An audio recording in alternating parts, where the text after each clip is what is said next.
So hello once again to all my fellow paranormal enthusiasts. Hope you have a fine day and happy had a good Easter. So this is the fourth and the final part of my four-part video that I have titled Technology Behind the Paranormal Investigator, or Tech Behind the Ghost Hunter. That sounds almost even better. Anyway, so this is part 4. So part 1 was the intro, of course, and I did all the other basic instruments. Second one was on audio, third one was on video, and this one's going to be on playback and analysis. So you got all these files, you've got your pictures, you've got your audio files, and you got your videos. Now it's time to go back and take a look at it and see what you got. So how can we do this? Okay, to put up front, first of all, me and my team, we are really big on proper documentation and credibility. So we lean a lot more towards that pretty heavily. So this is going to be, this particular one on playback is going to be a very subjective and biased video. I'm going to put out all the facts, but include the things that we did and how we did it and why we did it on our playback. So, playing back the video. You can play back your video, of course. You've got the devices, you've got your tablets, you've got your laptop, you've got your desktops, whichever you choose. And then even to make it more fun and interesting, each one of those three has Apple iOS operating system, Android operating system, and Microsoft Windows, however you want to do it. Okay, our personal choice was Windows, because yeah, it was our personal choice. I could rant forever on Android and iOS. Anyway, so you have all your voices. What we usually do after we get them on, we'll wait 1 or 2 days after the investigation. And then what we'll do is we take all the files that we've got, the multimedia files. We have one set that we copy to our server, and everybody on team has access to the server. Another set of files, another copy of the files goes to just the workstation for viewing and for analysis. And then of course, if we're working with the customer, we of course give him access to all the files too. Or he can come over here and take a look at the workstation and view it through us, or a laptop, however he wishes to do it, his call. Okay, so we've got all that. Now then, the next part is, which one do you use, how do you do it? Well, what we did is I built a multimedia workstation desktop.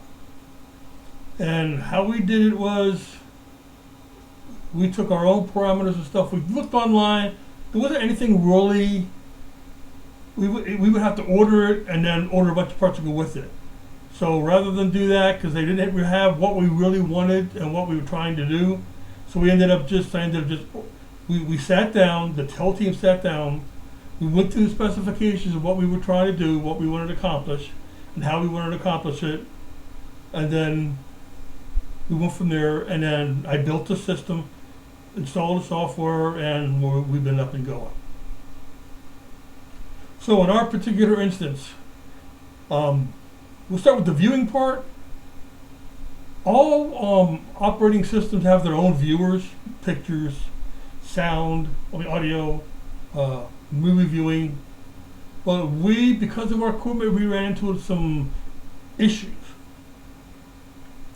So what the parts we picked and how we assembled our workstation was dependent on the hardware, which was the cameras and the audio, and what software. Because you have standard viewing, in my opinion, you have viewing is when you sit there and watch it, and then you have analysis. Analysis is when you really go into the files, really look into them deeply, look for that other small thing that you might not have seen when you were initially viewing at it. Frame by frame, sound by sound, so forth. So, we'll go into it. First priority to our system was, of course, audio. Now then, we have the viewers and so forth that comes with the operating system, and then we bought some third party because we found out that in Windows, same thing with Apple and with Android, some things we wanted to do and the operating system, of course, that's why you have third party software. Alright, so let's start with audio. Situation we ran into audio.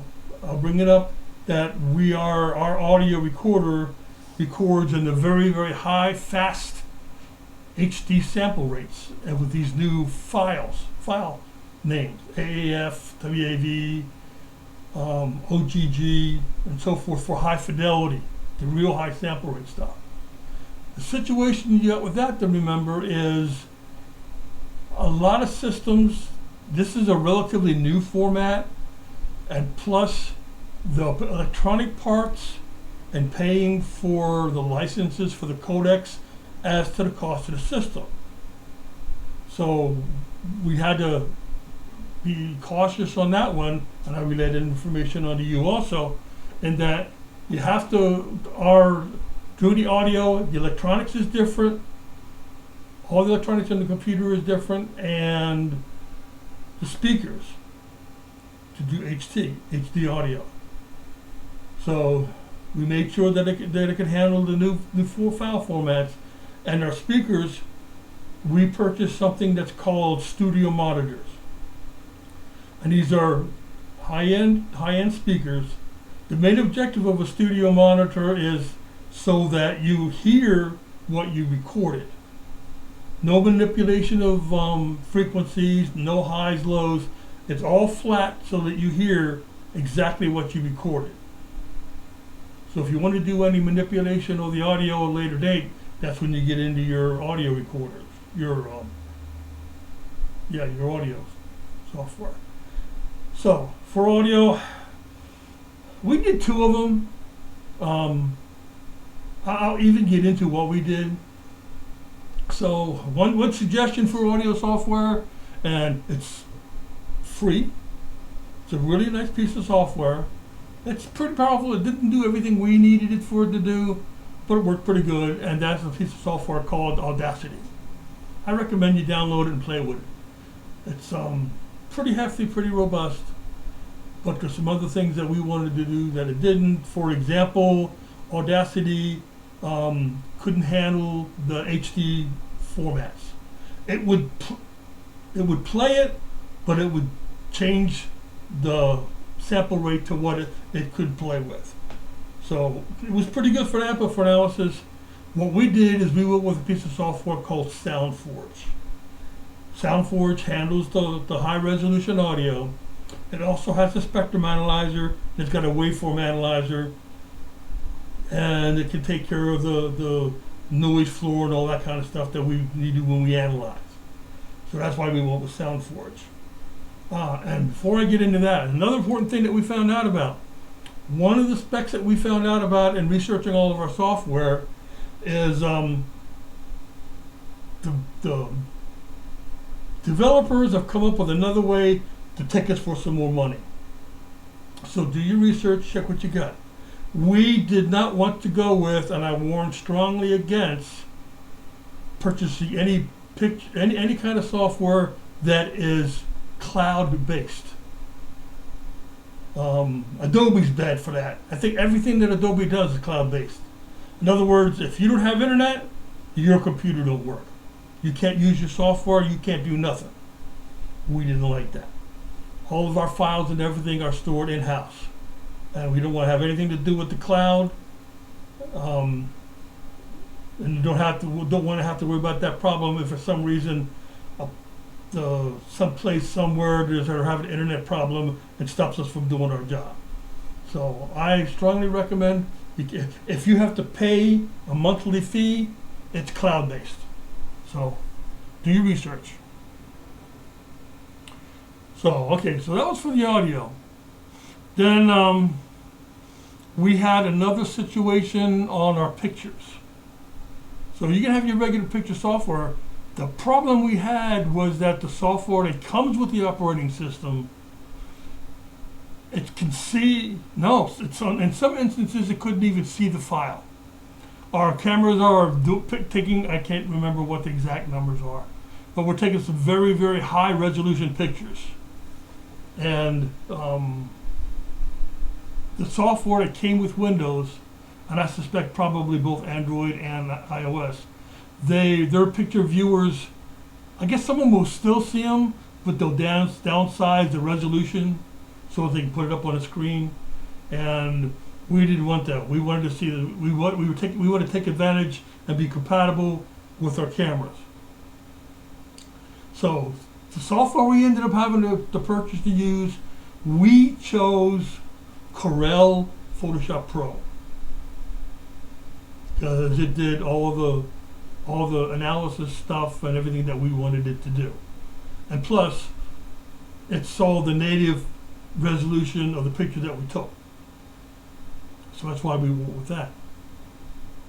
So it's another one to be cautious on that side. Then you go to the video. That was another world. Okay? All right, we're shooting in 4K 60 frames per second. Again, the operating software's viewers does not see 4K. What they do is they do some downsizing, some reinterpretation for something so it can match your hardware and the monitor that you got on your computer. So it's not, they don't even have the capability naturally, and particularly in the Windows operating system, to natively show a 4K video. So to be able to show 4K video, let alone analyze it, we ended up purchasing a piece of software that's called Wondershare. Oh, really? Filmora 10. Wondershare Filmora 10. Because another situation we had is we do in 4K and it has to be able to be compatible with 60 frames per second. So going along with that, our video card and our monitor, we're running dual monitors. Both monitors are 27-inch 4K 60 frames per second monitors. So we can go in great detail. We can do the zooming. Don't have to worry about the pixelating and that kind of stuff you do when they downgrade the video. The 1080 and the 720, yeah, your machines will still be able to see 4K, but they'll downsize it to whatever they can view. So you might be looking at a 4K file, but you're not watching a 4K video or 60 frames per second. Most monitors are still, again, just like with the audio and same thing with the video, the higher the quality, the higher the frame rate, the higher the sample rate, the more expensive that computer is going to be. So something to take into consideration. So, like I said, we will dual monitor for a reason when working, and 4K we're using Filmora. So that pretty much takes care of everything with audio and video. Any questions or points you want to take out?